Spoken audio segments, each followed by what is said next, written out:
Bienvenidos a la tercera edición de nuestro conversatorio dedicado a analizar los cambios a la institucionalidad chilena de cara a una nueva constitución. En esta oportunidad vamos a conversar con la profesora Alejandra Precht, quien es abogada de la Universidad Católica y máster en Derecho de la Universidad Madison, Wisconsin, en Estados Unidos, y es profesora del curso de Derecho Indígena en nuestra mención en Derecho Regulatorio del LLM. Con la profesora Marcela Peredo, abogada de la Universidad de Talca, magíster en Derecho Constitucional de la Universidad Católica, doctora en Derecho por la Universidad de los Andes, profesora de Derecho Constitucional en la Universidad Autónoma de Chile. En nuestro magíster, en la mención Derecho Regulatorio y Derecho Constitucional, imparte un curso sobre límites constitucionales al legislador. Y con la profesora Sandra Ponce de León, quien es abogado de la Universidad Gabriela Mistral, magíster en Derecho Constitucional de nuestra universidad, consultora en materias regulatorias. Es profesora de Derecho Administrativo en el pregrado de nuestra Facultad de Derecho e imparte en el LLM el curso sobre propiedad y limitaciones también en las menciones de Derecho Regulatorio y Derecho Constitucional. La profesora Precht va a referirse fundamentalmente a los pueblos originarios, la profesora Marcelo Peredo a los derechos sociales en la Constitución y la profesora Sandra Ponce de León al derecho de propiedad. Porque en esta oportunidad, como ustedes saben, queremos discutir el impacto o el posible impacto o cuáles son los cambios necesarios, los desafíos que enfrenta un proceso tendiente a la dictación de una nueva constitución, precisamente en el ámbito de los derechos. Y por eso hemos elegido estas tres áreas, ¿no? Pueblos originarios, derechos sociales y derecho a propiedad, que son ámbitos particularmente sensibles y que van a ser seguramente todos ellos materia de distintas discusiones a propósito del proceso constitucional al que estamos convocados todos en Chile.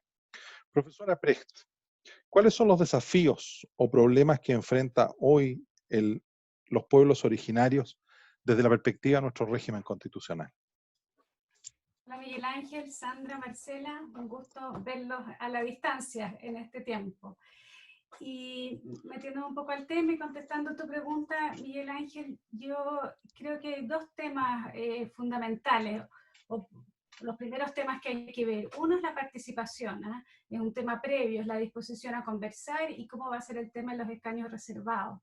Y en ambas y esta disposición a conversar de ambas partes, porque si bien hay ciertos grupos dentro de los pueblos originarios que han señalado su reticencia a conversar por faltas de confianza, porque estiman que hay compromisos incumplidos, pero vimos otros grupos que tuvieron presencia en el Congreso en toda esta discusión. Pero más grave me parece que son pocas las acciones que uno ha visto desde el Estado, por lo menos en la prensa, en los medios, de invitación y búsqueda de espacios de diálogos para interesar a los pueblos originarios en este proceso constituyente. Con la agravante, a mi juicio, que nuestro legislador aún no, que es quien está llamado por cómo se constituyó todo este proceso a la fecha, no define cuál va a ser el mecanismo que se va a utilizar para garantizar la intervención de los pueblos originarios, la participación de los pueblos en este proceso. Y el segundo, ya más de fondo en la Constitución, es que a mi juicio la mera mención de los pueblos originarios en la Constitución no asegura una garantía mínima de sus derechos. Por lo tanto, deben reflejarse esto en otros cambios de la Constitución. Entonces, cuando se traten diversos capítulos de la Constitución, deben realizarse y mirarse siempre desde una óptica que permita el desarrollo de los pueblos indígenas. Este desarrollo ha sido reconocido en el Convenio 169, en los pactos internacionales, con bastante claridad del Pacto de Derechos Civiles y Políticos, Derechos Económicos, Sociales y Culturales, donde se señala que tienen derecho al desarrollo de sus prioridades, al control del desarrollo económico, cultural y otros. Y de lo contrario, una mera declaración de los derechos lo que va a producir seguramente es expectativas, inseguridades para todos lados, no solamente para los pueblos, y frustraciones de promesas inconclusas. Por otro lado, quería como hacer un comentario en cuanto solo a la mención de pueblos originarios. Yo creo que ese es un asunto que va a estar como mínimo. Creo, como saben muchos, la ley indígena lo contemplaba, esto fue eliminado en la discusión de la ley indígena, pero a mi juicio hoy en día es un hecho de la causa que o que la gran mayoría reconoce la existencia de los pueblos originarios. Si uno lo ve desde un punto de vista sociológico, ellos existen, ¿no? Son los descendientes de los pueblos originarios que habitaban el territorio una vez que se realizaron los procesos de colonización o de conquista, ¿no? Y el convenio 169 también establece que es un pueblo originario y claramente nuestros pueblos lo cumplen. Por otro lado, en el discurso público uno ve a las autoridades del gobierno actual hablar de los pueblos originarios. En los actos administrativos, el censo, ¿qué preguntaba el censo? Preguntaba sobre la pertenencia a los pueblos originarios o indígenas. Y desde un punto de vista normativo, ya desde hace más de 10 años tenemos normas que los mencionan. Desde el año 2008 está vigente, ¿no es verdad?, la norma que crea el espacio costero marino de los pueblos originarios. El 2009 entra en vigencia el convenio 169 de la OIT sobre los pueblos originarios y tribales de los países independientes. Por lo tanto, a mi juicio es un hecho que existen, y creo que lo que va a entrar en discusión es el concepto de nación. Ya existe hoy en día un proyecto de ley de la diputada Emilia Nullado que establece que Chile es una comunidad de naciones, y creo que ahí va a haber una discusión. Lo que sí creo que va a ser importante en la discusión es un conocimiento pleno de todos de cuáles son los instrumentos internacionales que regulan esta materia. No solo en cuanto a derechos, también el límite. Los instrumentos internacionales establecen límites, establecen los límites de los derechos humanos y establece el límite que el reconocimiento de los pueblos no significa la creación de un nuevo Estado, no tiene la significancia que tiene en el derecho internacional. Y por último, solo para terminar con el tema pueblos, como para aclarar algunas cosas y algunas que uno escucha, a veces se dice los pueblos tienen un reconocimiento porque dicen, grupos intermedios. Y los pueblos originarios no son grupos intermedios. No fueron creados por el Estado ni están enteramente regulados por este. No se les puede asimilar a un partido político, a una universidad, a un sindicato cuyos estatutos sí están íntegramente provienen del Estado. En el caso de los pueblos originarios que han existido antes del Estado, cuentan con un estatuto jurídico consuetudinario y están protegidos por normas supraestatales. Por lo tanto, hay que considerarlos como tales.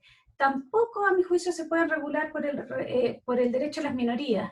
Si bien muchas veces algunos son minorías, en otros casos no, son minorías en algunas cosas, pero tienen una realidad distinta, tienen una realidad histórica, derechos históricos, a menudo fueron incorporados a los estados contra su voluntad o sin mediar su voluntad, y por último es importante considerar que algunos de ellos hicieron tratados no solo con sus invasores, sino que también, en el caso chileno, con el Estado chileno.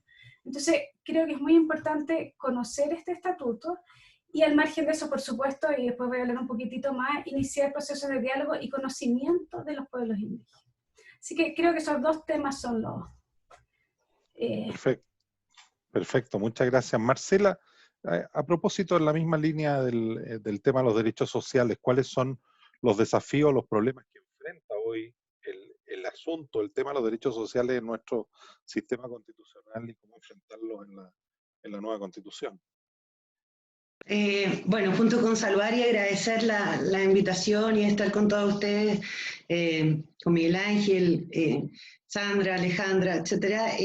Claro, el tema central me parece de los derechos sociales bien crucial en el proceso constituyente, porque tenemos que partir de la base que en principio el 18 de octubre surgió como un problema de carácter social, o sea, la naturaleza de los derechos sociales es precisamente lo que está en la génesis del proceso.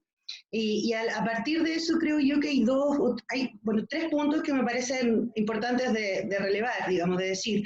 Primero, que la naturaleza de los derechos sociales es una cuestión que entre los constitucionalistas puede ser un poco... siempre se ha discutido, ¿cierto? Si es que son política pública o si son materia de política pública, y en ese sentido si son materia de ley, o si en definitiva son algo que debe estar regulado o desarrollado en la Constitución. Primero, respecto de su naturaleza, es algo que no ha habido consenso al respecto, y respecto del segundo punto, que también me parece muy, muy relevante, es respecto de la justiciabilidad y su eficacia, que tampoco ha habido una sola respuesta, porque Normalmente cuando nosotros pensamos en el derecho a la salud, el derecho a la seguridad social, etcétera, se ha costado encontrar un camino para encontrar una justiciabilidad concreta. Lo que ha pasado últimamente en materia de AFP, digamos, que ha sido muy relevante, es que se han presentado acciones de protección o tutela a partir de la doctrina que Sandra puede hablar mucho mejor que yo, sobre la propietarización de los derechos. O sea, se han buscado otras alternativas porque en principio sabemos que la regulación constitucional actual, como es conocido por todos, no es una regulación que permita en este instante la justiciabilidad. En el proyecto de la presidenta Bachelet antiguo se expuso la posibilidad de la justiciabilidad de estos derechos, que podría ser un camino. El otro camino tiene que ver con la teoría más de Lowenstein, que es una cosa que es muy teórica pero a la vez muy práctica, que dice relación con que estos derechos solo dependen del presupuesto público. Entonces, en la medida en que yo puedo tener un presupuesto público que me permita a lo mejor aumentar los ítems presupuestarios, y ya un tema de gobernabilidad, de sistema de gobierno, digamos que está mezclado con otras características, Congreso, colegislador, el presidente, o no sé si se mantenga o no, pero genera todo ese tipo de dudas respecto de quiénes son los que están llamados a hacer estas policies, digamos, estas políticas públicas, y creo que en ese sentido son dos desafíos muy claros. Y el tercer desafío que quisiera dejar para comentar y para que lo conversemos, me parece a mí que el tercer desafío importante tiene que ver con la parte procedimental. Nosotros sabemos que la Constitución a veces no lo puede todo ni está en todo, porque en definitiva son solo 2/3 los que hacen el acuerdo. De manera que los derechos, aun cuando sabemos que no es negociable los pactos de derechos sociales y políticos que regulan esta clase de derechos, o la Convención Americana, o los tratados internacionales que nosotros entendemos que son parte de nuestro ordenamiento jurídico, queda aún ahí pendiente el tema de los 2/3.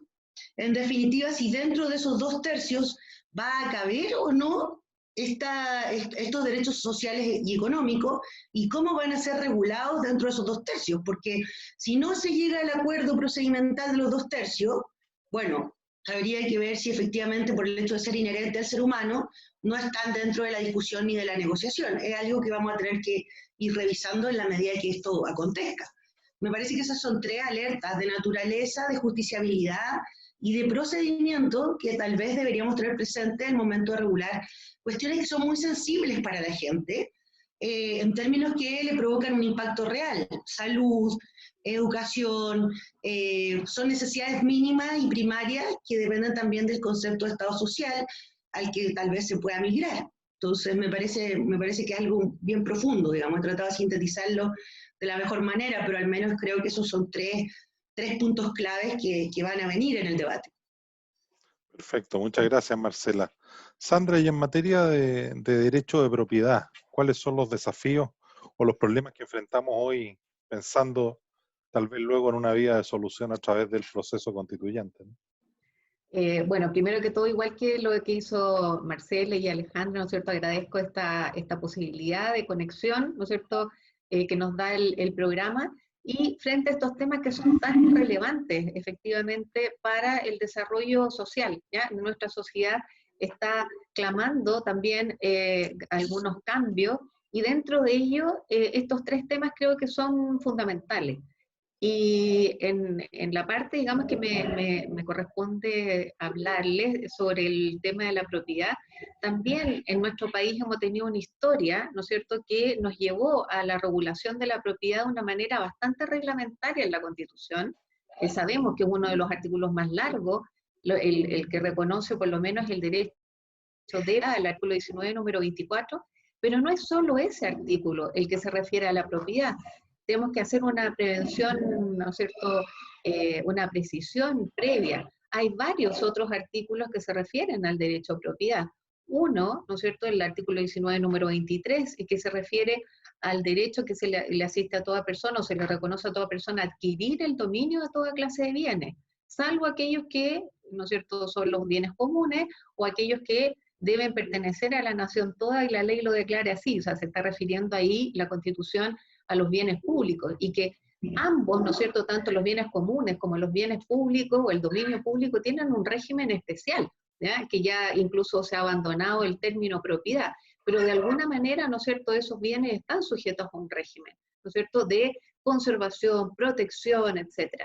Pero también la misma Constitución en el artículo 19, número 25, habla de otro tipo de propiedad especial, ¿no es cierto?, la propiedad intelectual, la propiedad, ¿no es cierto?, industrial, de las patentes, ¿ya?, de invención, etcétera, el derecho a autor, con una consideración o una regulación también especial.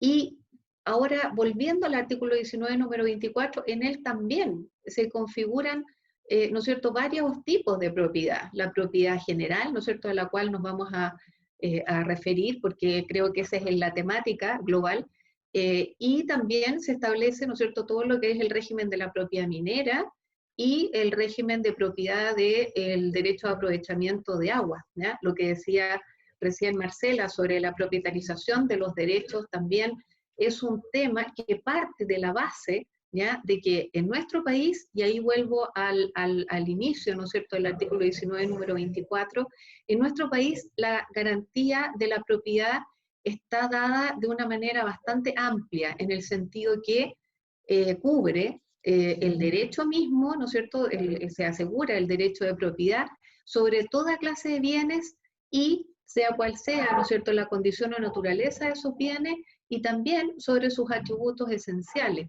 Es decir, hay una cobertura muy importante y muy desarrollada respecto a la propiedad.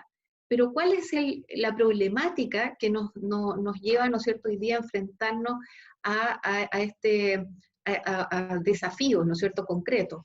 Uno es que, primero, bueno, esta fórmula que utilizó nuestra Constitución de regulación en distintas normas, ¿ya? Como que como que la propiedad fuera un derecho especial en cada una de estas condiciones, ¿ya? Porque lo trata como derecho. Pero también nosotros podríamos enfrentarnos ¿no es cierto?, dentro de la dogmática se ha escrito también sobre esto, a la propiedad como institución, ¿ya? Y la propiedad como institución también tiene sus condiciones, sus características, y que nos lleva también a pensar en esta doble faz que tiene la propiedad, y que de alguna manera está tratada en el artículo 19, número 24, la faz subjetiva, que es aquella que nosotros estamos acostumbrados, ¿no es cierto?, a escuchar, que se refiere a los poderes que tienen las personas, ¿no es cierto?, respecto de sus cosas, de sus bienes, este poder amplio que tienen las personas para usar, gozar y disponer, ¿no es cierto?, de sus bienes. Y también, por otro lado, ¿no es cierto?, esa faz objetiva, aquella contribución que tiene que hacer la propiedad también hacia el logro del bien común, a los intereses generales. Es lo que en el artículo 19, número 24, trató el constituyente de señalar como función social, que es la que efectivamente da pie a que el constituyente le entregue al legislador la facultad de limitar el ejercicio del derecho de propiedad. Entonces, teniendo esto claro, o más o menos en esa visión de que hay una regulación muy general, y muy, ¿no es cierto?, particularizada de la propiedad, pero que además nos enfrenta a esta situación de tener al derecho por un lado y, ¿no es cierto?, a la institución de la propiedad por otro, es un desafío, ¿no es cierto?, para la dogmática el tratar de encontrar un ligamen, ¿no es cierto?, una relación entre ese derecho y ese deber que hay respecto de la propiedad y en beneficio del interés global. Definir de una mejor manera, a lo mejor, lo que significa estas limitaciones al ejercicio del derecho de propiedad a través de la función social. Hoy día nosotros tenemos básicamente una postura que implica, ¿no es cierto?, que distinguimos, esto es un tema práctico, ¿no es cierto?, distinguimos si hay una limitación al derecho de propiedad fundado en estas causales de la función social, que son la utilidad pública, la seguridad nacional, la salubridad pública, etcétera, ¿no es cierto?, o el resguardo del patrimonio ambiental, en virtud de alguna causal como esa, el legislador podría restringirnos el ejercicio directo, ¿no es cierto?, del derecho de propiedad, sin necesidad, ¿no es cierto?, y sin que haya, ¿no es cierto?, una indemnización a cambio. No hay una compensación, porque se entiende que ese es el rol social que debe cumplir ¿no es cierto?, la propiedad, y que todos nosotros que formamos parte de esta sociedad tenemos que soportar ciertas cargas, ciertas, ¿no es cierto?, limitaciones o restricciones, en este caso, al ejercicio del derecho a propiedad, sin ser merecedores de una compensación a cambio. ¿Ya? Las restricciones existen, ¿no es cierto?, desde muy antiguo, pero por otro lado existe la potestad que tiene, ¿no es cierto?, también el legislador de habilitar a un órgano administrativo y de la potestad de privar del todo parte de un bien a una persona por causa de utilidad pública o interés nacional que el mismo legislador ha calificado. Y en ese caso, cuando hay una privación frente a estas causas de utilidad pública o interés nacional, hay indemnización de por medio. Entonces, nosotros nos enfrentamos a esta dualidad que nos regula el artículo 19, número 24. ¿Ya? Eso estaría muy claro, pero hoy día, en la práctica, ¿no es cierto?, regulatoria sobre todo, nos enfrentamos, y así yo creo que lo trató de decir también Marcela, nos enfrentamos hoy día a una situación de el Estado en su rol regulador, ¿no es cierto?, de nuestras vidas, de nuestras conductas, y que va limitando específicamente una serie de actividades o el ejercicio de una serie de derechos, en este caso del derecho de propiedad. Y sin perjuicio de que hoy día existe una norma que limita al legislador, por ejemplo, a no afectar los derechos en su esencia cuando trate de limitar o restringir los derechos, hay unos espacios todavía, ¿ya?, que no están regulados, en que nosotros advertimos que puede haber una regulación legal o administrativa que llegue a afectar, por ejemplo, uno de los atributos esenciales del derecho de dominio, y no a los demás. Y esa afectación podría tener una magnitud que fuera digna de ser compensada o indemnizada. Entonces, el desafío, creo yo, es tratar de reevaluar, reestudiar, ¿no es cierto?, la propiedad, si la vamos a mantener como derecho o también le vamos a dar la condición de, ¿no es cierto?, institución que permea y principios que permean a todo el ordenamiento jurídico cuando estamos tratando incluso de abordar el tema de la subsidiariedad y la solidaridad. Esto se vincula mucho con esos temas pendientes. Por lo tanto, creo que eso es un tema, ¿no es cierto?, un tema, desafío, problemático, ¿no es cierto?, que debemos tener en presente para el futuro. En esa línea de las tres intervenciones, pensando en los desafíos, las dificultades que ustedes plantean va a enfrentar el proceso constituyente, me quedan dos líneas más o menos comunes, digamos. En algunos casos no me sorprende tanto, en otros sí me sorprende más. Voy a tomar una y en la ronda siguiente quiero ir a la otra. Pareciera, Alejandra lo planteaba, Marcela también, y al final, y ahí es donde yo decía, pensaba que a lo mejor había más certeza, pero parece que también hay dificultades en materia de derecho de propiedad. A propósito de definiciones, podríamos decir institucionales, pensando en instituciones, ¿no? En que los pueblos originarios, los derechos sociales, el derecho de propiedad como instituciones jurídicas desde el punto de vista nuestro. Y ustedes, las tres, desde distintas perspectivas, nos dicen, tenemos un problema de base, no tenemos claro sobre la naturaleza jurídica. Entonces, Alejandra nos dice, algunos que hablan de nación, otros de pueblo originario, unos de grupos intermedios, en fin, tenemos un problema ahí.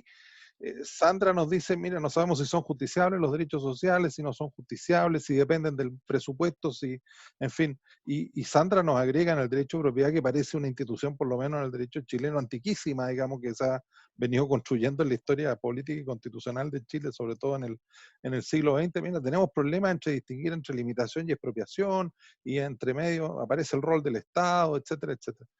¿Cómo abordamos en un proceso constituyente una regulación, en un sentido amplio, en materia de pueblo originario, en materia de derechos sociales, en materia de propiedad, si parece que tenemos dificultades en la construcción del concepto de base, digamos?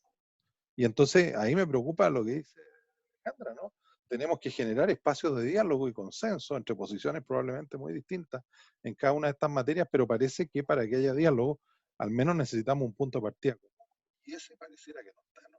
Alejandra. Ahora sí. En relación, yo creo que en el tema de los pueblos originarios no hay tanto problema en que no esté. Yo creo que hay una gran falta de conocimiento, hay muchos sustos. Nosotros, parte muy interesante del magíster, y lo hablamos, me acuerdo, con ustedes cuando lo planteamos, es que va gente de las comunidades indígenas y tiene que estar en el diálogo. Y lo que hacemos es conversar. Y a través de esos procesos de conversación nos conocemos. Con lo que pasa con los pueblos indígenas es que hay un desconocimiento profundo y eso ha producido miedo, caricaturas, y es importante conversar. Alejandra, ¿no hay un poco de eso en los tres temas? ¿No hay miedo también en derechos sociales y miedo también en el tema de la propiedad? ¿El miedo no es un factor relevante en el proceso constituyente? No, yo creo que sí, que tienes razón, que el miedo es un factor, pero además en nuestro caso yo creo que hay un factor de desconocimiento. La definición de pueblos está clara en el convenio 169. Continuidad histórica, sociedades anteriores a la conquista o colonización, conexión territorial por el hecho de que sus ancestros habitaban el país y conservan instituciones culturales, etc. Luego hay ciertos términos en derecho político, tú sabes, que hay en tema nación sí tenemos que fijar, y por eso cualquier conversación parte primero por un proceso de diálogo que creo que tiene que partir, y después por una claridad, por lo menos con los pueblos originarios, y eso quise señalar un poco yo, en cuáles son los derechos y estos límites, y entendamos todo que bajo ese rayado a la cancha estamos conversando. Pero creo que hay un gran desconocimiento, y los constituyentes están llamados a estudiar, y mucho, y abrir paradigmas y la cabeza, sobre todo en el tema de los pueblos originarios. Y entonces creo que en el caso en particular de los pueblos originarios, por lo menos la definición de pueblos, no tenemos tanto ese problema. Después sí, voy a hablar ahora un poco del derecho de propiedad, y ahí puede haber algunos temas. Quería referirme brevemente, súper breve, quiero no dejar pasar la oportunidad de hablar de los escaños reservados y cuál es mi propuesta en relación a los escaños. Se ha discutido, se dan números a veces al azar. A mi juicio esto tiene que fijarse según el censo del 2017, esto es a más o menos un 12% de la población. Yo he escuchado otros comentarios como decir, según el catastro que tiene CONADI, según las comunidades, catastro que hay de comunidades y de asociaciones, y es bien absurdo, porque la historia de la ley fijó con claridad que la calidad indígena se trató que se acreditara de forma imperativa por el certificado que emanaba de CONADE, que es este catastro que tiene. Y quedó claro en la historia de la ley que así no era, que dicho certificado era un medio más para acreditarlo y que los medios están fijados en la ley. En segundo lugar, el principio de autoidentificación obliga a pensar, a reconocer que son los propios pueblos o la propia persona la que se identifica o no como indígena, y es un principio que nuevamente está en nuestra regulación a través del convenio. Decir que son las asociaciones o las comunidades es ya increíble, es como decir que solo podrían ir a votar las personas que forman parte de entidades que tienen personalidad jurídica. O sea, yo no podría votar, pero no tengo ninguna sociedad, yo no podría ir a votar. Y lo más increíble, y que ahí es cuando uno empieza a asustarse del nivel de falta de conocimiento, es que la ley indígena dice en su artículo 6 que los censos de población nacional deberán determinar la población indígena existente en el país. Entonces, estamos haciendo unas discusiones increíbles y hay una norma en el artículo 6 de la ley indígena. Pero bueno, la participación en todo caso para mí de los pueblos originarios es una enorme oportunidad de diálogo, de conocimiento mutuo, necesario para la paz, y no solo para la paz, sino para un adecuado diálogo. Hay cosas impresionantes, voy a salir un poquitito del tema, pero en materias de adopción, estaba yo en un seminario sobre adopción y estaban hablando de los países, de las normativas de otros países, y lo que querían ellos, que eran estas adopciones abiertas, se usan en derecho constitucional de ciertas comunidades indígenas. Hay materias que podemos sacar de ahí a nuestra legislación que sería interesante, ¿no? Como un proceso de diálogo. Entonces hay mucho que podemos, respeto a los adultos mayores, por ejemplo, en las comunidades. Hay un tema, hay mucho tema, no es de la Constitución, así que termino mi paréntesis. Y en relación a la, pero soy muy optimista de los procesos de diálogo, sobre todo con las comunidades, son muy necesarios. Ahora, como decía, el segundo problema que tiene más que ver con el tema que me invitaron es cuáles son en la necesidad de mirar toda esta constitución con esta óptica también de los pueblos originarios. Y si una nueva constitución, pero yo para hacer el ejercicio dije, bueno, tomé algunos capítulos como que se mantuvieran los nombres, ¿no? Porque la constitución no va a ser tan distinta, por lo menos en eso. Las bases de la institucionalidad. A mi juicio se deben reconocer los pueblos originarios, entregar algún grado de autonomía y señalarse que se reconocen los derechos colectivos determinados en la Constitución y en las leyes. Acerca de pueblos ya me referí, la autodeterminación hay que tenerle susto. Aquí hay una autodeterminación externa y una autodeterminación interna. La externa es la que reconoce un Estado, soberano, etc. Aquí estamos hablando de la autodeterminación interna. Y así es como lo definen también los tratados cuando hablan del derecho a decidir, de su organización interior, preservar su identidad, la participación en los asuntos que les conciernen, etc. Y también recuerden que hay una limitación que ya la mencioné. El propio convenio establece cuál es la limitación. No es crear aquí un nuevo Estado, no es secesión territorial, etc. En segundo lugar, y ahí hay puntos ya más complejos que a mi juicio debiera también tratarse en la Constitución el tema del derecho sostenible y debiera quedar establecido a mi juicio en la Constitución. Por eso digo que en algunas cosas los pueblos originarios requieren un estatuto especial y en otros los cambios de paradigma que se han producido en la Constitución quedó atrasada, o en otras materias teníamos algunas cosas pero la Constitución no las incorporó. Hay ciertas normas que nos aplican a todos los chilenos, como es el caso del desarrollo sostenible. Ahora, es indispensable este desarrollo para que se desarrolle la identidad indígena, pero también lo es necesario hoy en día para todos los chilenos, digamos. La UNESCO tiene algo interesante porque señala que hay un cambio de paradigma en el concepto de desarrollo desde que nace el desarrollo sustentable, puesto que este desarrollo incorpora la idea de cultura. Y yo pensaba, qué interesante es esto, porque para los pueblos originarios tienen unido el concepto de cultura al medio, a la tierra y al espíritu. Entonces, estamos llegando a conversaciones mucho más cercanas de lo que pensábamos antes.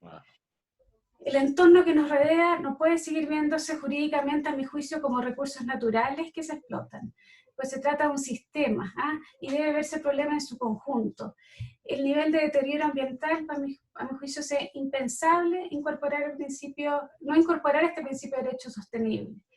Y debe regularse el acceso a los recursos naturales, ya no solo desde la óptica, y aquí tal vez un poco distinto a lo que hablaba Sandra, pero tal vez como otra visión de los recursos naturales, de la explotación de los recursos naturales, sino que desde la realidad del objeto, cómo se comporta el suelo frente a una explotación. Tal vez cuando hablamos de la función social ya no debería ser de la propiedad, debería ser del bien, la función social del agua, la función social de ciertos sectores de nuestro territorio.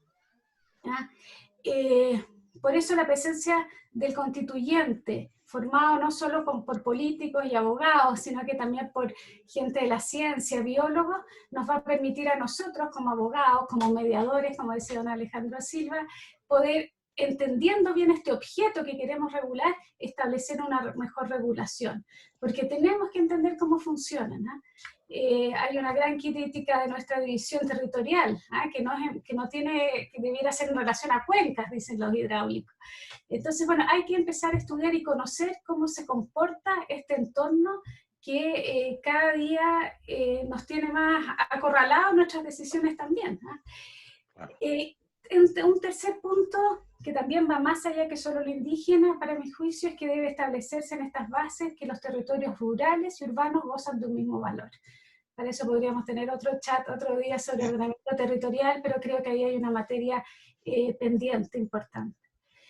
Garantías constitucionales, incorporación de los derechos colectivos, el reconocimiento de los derechos colectivos son parte fundamental para el desarrollo de los pueblos indígenas, pero pensemos que los derechos colectivos existen en nuestra legislación, Antes nos incorporó, la Constitución más bien parece olvidarlos o da una idea que da más sobre los derechos individuales, salvo esta gran salvedad, ¿no es verdad?, que hablaba Sandra sobre el bien común, pero con todos los problemas que ella planteaba.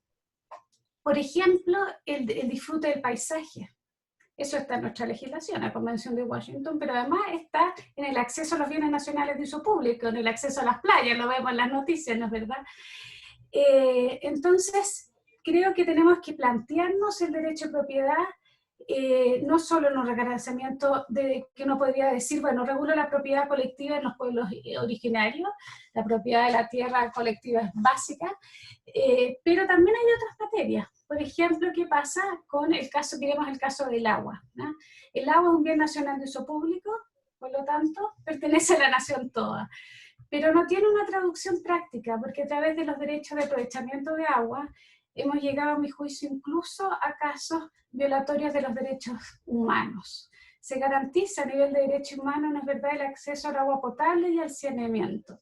Eso no se condice con que ciertas poblaciones rurales que tenían sus pozos se abastecen hoy en día con camiones aljibe. Hay un asunto de cambio climático, pero también hay, ¿qué es lo que se prioriza en ese sentido?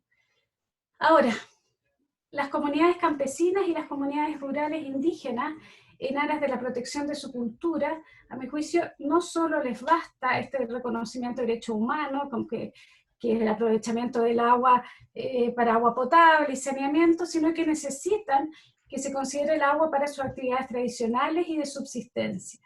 Y ese es un derecho que a mi juicio es básico y que debería estar garantizado en la Constitución, porque tenemos un paradigma distinto. Cada día nos damos cuenta que tenemos que mirar qué está pasando en nuestro entorno físico, biológico, desde el punto de vista de la ecología, para también ver cómo desarrollamos actividades productivas, derechos de propiedad, incluso en el sentido tradicional. Entonces, creo que hay que hacer un cambio de paradigma y ese cambio, esa ayuda, esa transición la pueden dar muy bien constituyentes del área de las ciencias y, por supuesto, en mi caso, la presencia de pueblos originarios. Perfecto, muchas gracias. Un poco en esa línea, Marcela, lo que planteábamos, ¿no? Las dificultades que hay en la base y en el punto de partida que tú nos indicabas, en particular en los derechos sociales y llevándolo a la línea que plantea Alejandra, cómo abordar esos desafíos, qué reformas son las que habría que incorporar en la Constitución en relación con los derechos sociales, que parece que de pronto tienen más preguntas abiertas que temas definidos o predefinidos, ¿no? Sí, yo creo que es cierto que en este punto hay que adoptar alguna salida, porque en definitiva esto de los 2/3 marca la famosa pregunta de la hoja en blanco en materia de derechos, de qué tan en blanco puede ser, que mucho se ha hablado, porque en definitiva, si uno lo piensa, yo lo dije un poco en el primer bloque, digamos, en el sentido de que se ha dicho ya de partida, creo que esto es una primera certeza, que no se puede terminar con los derechos que están reconocidos en tratados internacionales suscritos por Chile y vigentes. Entonces ahí hay un primer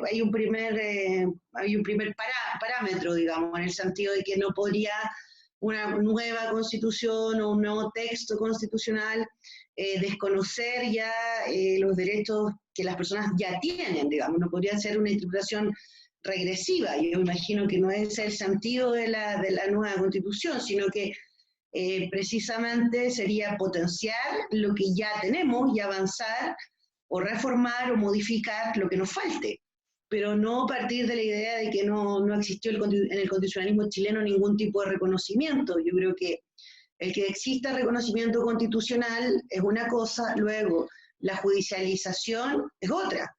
Que puede ser la vía de la judicialización, eso es algo que estábamos conversando, y a mí me parece que hay que tener cuidado con la judicialización de los derechos a veces, porque la gente a veces espera, o sea, se habla en términos de judicialización, en términos teóricos, que puede ser una obligación de conducta o una obligación de resultado.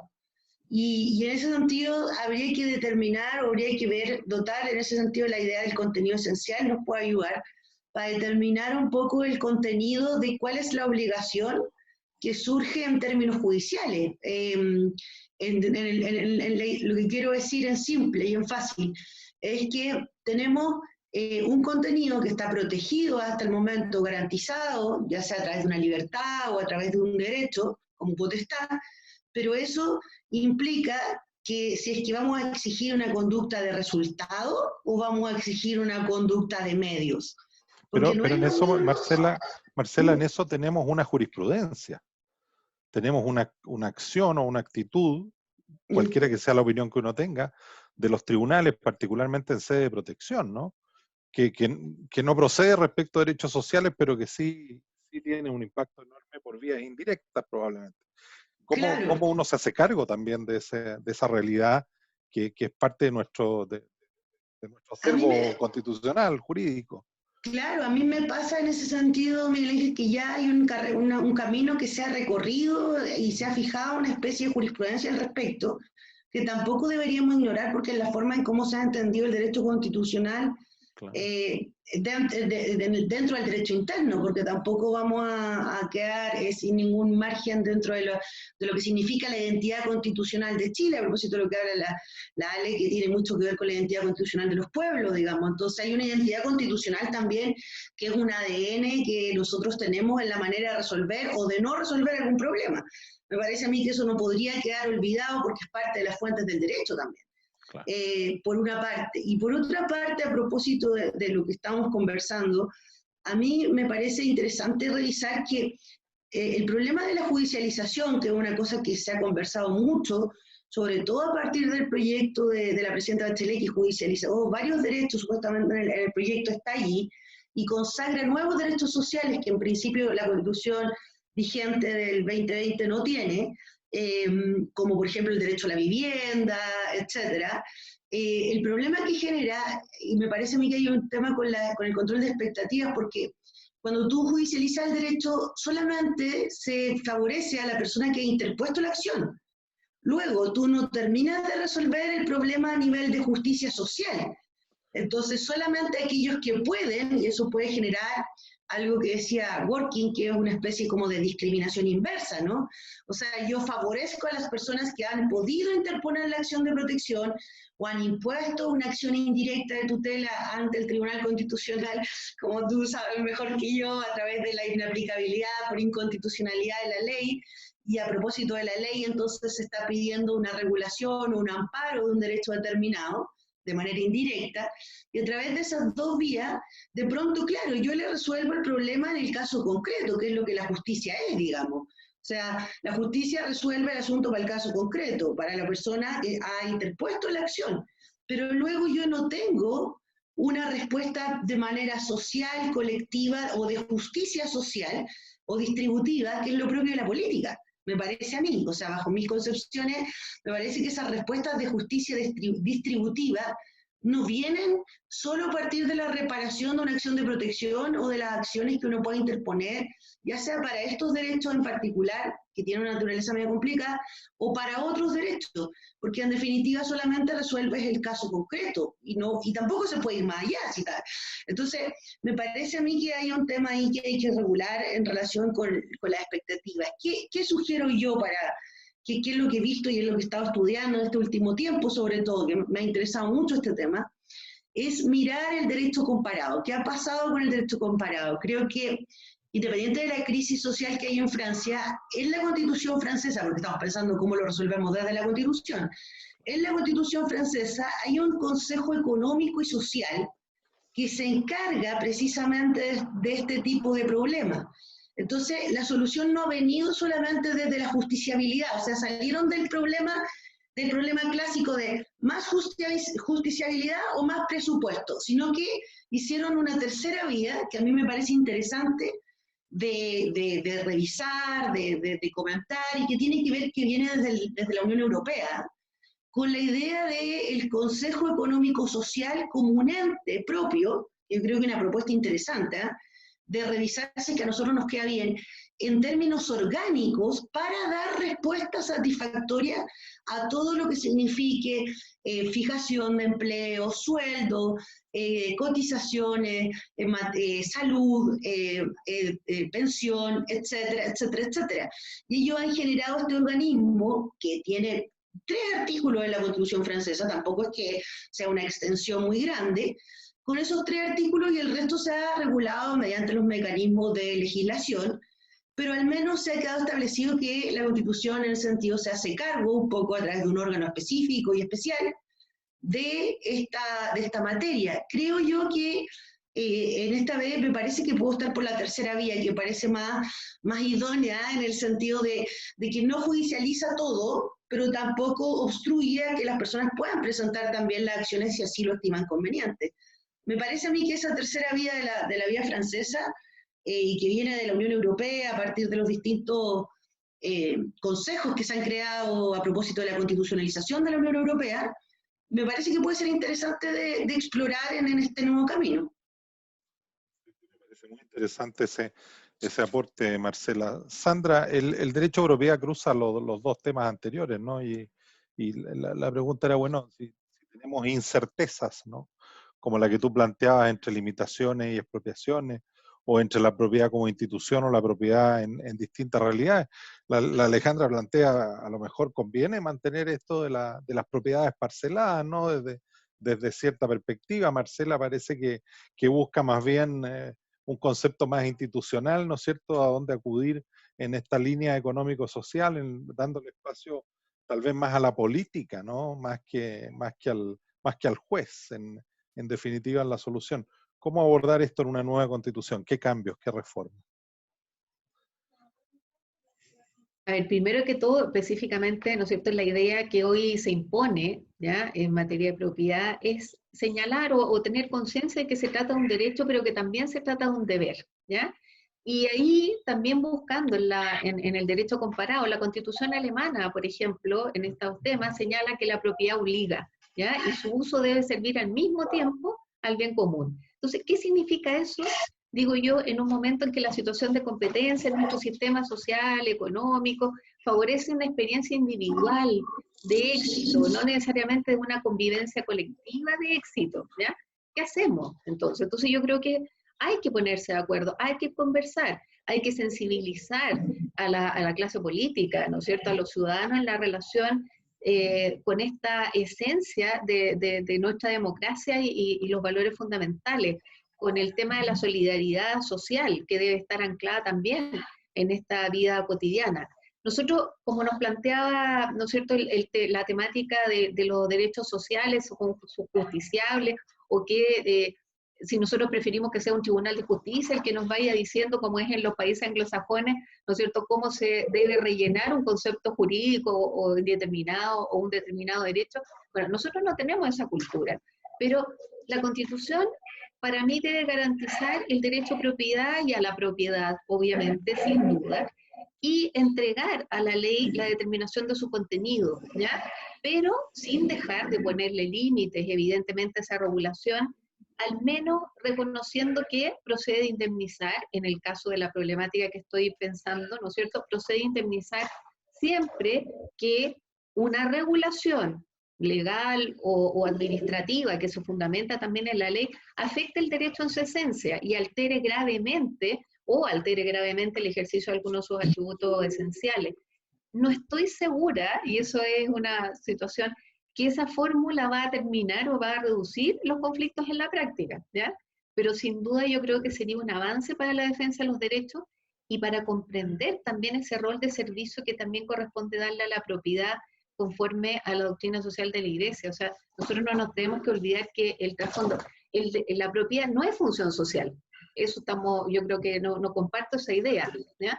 Pero sí tiene una función social que cumplir. Y eso es lo que nos falta a nosotros en Chile madurar, ¿ya?, desde la perspectiva. ¿Qué es eso de que la propiedad tiene que cumplir un rol social? ¿Ya? Ese es un poco lo que quería terminar de decir, ¿sí?, que tenemos que ponernos de acuerdo y conversar sobre este tema que es fundamental, evidentemente. Perfecto, gracias. Vamos a dar 1 minuto a cada una de nuestras invitadas para que redondeen, cierren o complementen sus intervenciones. Alejandra. Mira, antes de complementar, decir que muy de acuerdo con lo de Marcela, la búsqueda de esta tercera vía. Yo creo que es un fracaso para el derecho público cuando los casos llegan a los tribunales. O sea, yo en mi clase de Derecho Administrativo Sancionatorio, cuando se sanciona es que el derecho administrativo murió, fracasó. Y por lo tanto tenemos que crear instituciones sólidas para no llegar a eso. Y tiene toda la razón que al final termina siendo entonces un derecho individual, del que puede acceder a la justicia. Por lo tanto, creo que efectivamente hay que buscar estas otras vías, así que más bien estamos totalmente de acuerdo, eso, la judicialización no responde a la óptica de los derechos sociales, menos aún en el caso indígena de los derechos colectivos. Son paradigmas, sistemas, formas de pensar distintos. Así que sobre todo yo creo que ya dije lo que más o menos pienso sobre el tema, pero creo que es una invitación al diálogo, a la conversación, a una oportunidad que Chile no debiera farrearse, y ojalá luego empecemos a movernos con el tema de la definición de los escaños y de la invitación a los pueblos originarios a participar, si no nos estamos farreando una gran oportunidad. Perfecto, muchas gracias Alejandra. Marcela. Ok, sí, no, yo solo para cerrar y agradecer la oportunidad de estar todos juntos, aunque sea a partir de este medio, feliz de poder analizar estos temas en el programa y como exalumna y ahora como profesora, así que encantada de estar con Miguel Ángel, que fue también mi profesor guía. Así que cualquier cosa que haya dicho, pido las disculpas, no. Está muy bien. No, lo que sí, hablando para cerrar, me gustaría, bueno, decir que yo creo que no hay que desdeñar la Constitución completa. Yo creo que hay que trabajar en una idea de mejora. Yo creo que Chile ha tenido una tradición constitucional buena, mala, regular. Bueno, a algunas personas les gustará, a otros les parecerá que no. Eso es absolutamente opinable y la legitimidad o la ilegitimidad es un problema que, no sé, yo creo que parece que no tiene una respuesta única. No vengo yo en ese plan. Creo yo que lo importante es rescatar en ese sentido lo que tenemos, porque no me parece que haya que comenzar desde cero ni en blanco, sino que a partir de propuestas de derecho comparado, como las que acabamos de señalar en términos institucionales, como el caso francés o la Comunidad Económica Europea, trabajar también en conjunto con la política en el sentido de dotar de contenido esos derechos en términos de presupuesto, dotar de contenido, porque yo pienso que no sacamos nada con de repente decir, bueno, todos tienen acción, incluso en otros países, cuando hicimos la tesis con Miguel Ángel era sobre la omisión por inconstitucionalidad, la inconstitucionalidad por omisión. Entonces de repente en otros países dicen, bueno, es que el legislador omitió esto, hagamos otra acción para poder recuperar lo que el legislador no hizo. Chuta, pero es que en definitiva, bueno, lo vamos a advertir, le vamos a obligar. A mí me parece un poco que como lo que dice la ALE en términos de derecho administrativo sancionatorio, pasa un poco en el constitucional, y aquí tiene que operar el sentido común en un sentido más inglés, digamos, y de preservar ciertas instituciones aportando otras nuevas que le permitan a la gente poder tener mayor acceso. ¿Qué saco yo con declarar de repente un derecho si ni siquiera tengo una aguja en un hospital para mejorar la salud? Pues esto es una cosa muy práctica. Entonces de repente o no tengo los insumos para poder operar a la persona que tengo que operar. Entonces hay cosas que de repente nosotros somos muy teóricos, y tal vez es una culpa, muy teórico, teoría sobre teoría, digamos, doctrina sobre doctrina, y la verdad es que esto es sencillo. Creo yo que hay un tema presupuestario fuerte, que habría que trabajar en estas materias para dar soluciones concretas a las personas y también, a su vez, dar una organización que dé respuesta a todo lo que tiene que ver con, sobre todo en materia de salud, que yo creo que estamos muy, muy pendientes y podemos mejorar, y también en materia de pensiones y el tratamiento de nuestro adulto mayor. No existe en Chile, y con esto quiero cerrar, una ley sobre el adulto mayor, como sí existe en España, por ejemplo. No está en la Constitución española, pero sí hay una ley que regula el tratamiento o la forma de los derechos en particular respecto al adulto mayor. Estamos enfrentando una pandemia precisamente en materia de salud, y en definitiva, de pronto, entonces ha faltado esa idea de legislar sobre los temas que también impactan de manera directa a la gente. Creo que esto es una oportunidad y por lo tanto no hay que cerrarse a las alternativas de institucionalizar los canales para hacer efectivos los derechos de las personas, porque ese es el punto, el tema es la efectividad, más allá del mecanismo. Muchas gracias, Marcela. Sandra, en un minuto el cierre. Sí, súper rápido. Yo creo que un poco abordando y tratando de también hacer un nexo con lo que decía Alejandra, con lo que decía Marcela, lo que nosotros yo creo que estamos proponiendo acá es crear crear consenso, ¿no es cierto?, respecto a un sistema normativo que nos permita afrontar el desafío de esta intervención regulatoria del Estado en las diversas actividades que desarrollan las personas, ¿ya? Y que tienen siempre, y no nos podemos olvidar de ello, un componente de interés colectivo general.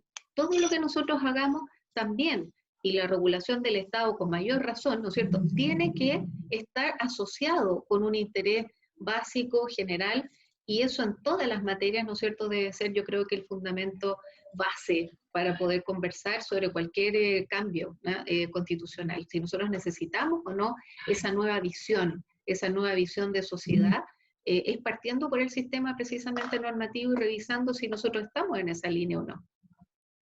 Perfecto, muchas gracias. Me quedo con 3 ideas de lo que ustedes han dicho, saco 3 conclusiones. La primera con una mirada de esperanza, de oportunidad, no de temor, frente al proceso constituyente. Me quedo con la idea de diálogo, fundamental pareciera ser en estos temas y en tantos otros, pero el diálogo, como decía Alejandra, que supone conocimiento, ¿no? A partir de conocer nuestro derecho, de explorar las alternativas del derecho comparado. Y me quedo con que este es el comienzo, ¿no?, de un proceso que probablemente no solo lleve a una nueva constitución o a un cambio en la constitución actual, sino que una vez que se tome esa decisión va a venir una época y una oportunidad también para el legislador, para los jueces, para la administración, pero fundamentalmente para la política, ¿no?, para generar espacios de consenso en torno a estas cuestiones fundamentales. Yo le agradezco mucho a Sandra, a Marcela y a Alejandra, y también le agradezco a nuestra secretaria docente Cecilia Rosales, que ha organizado este ciclo de conversatorios en el LLM. Muchas gracias y que estén muy bien.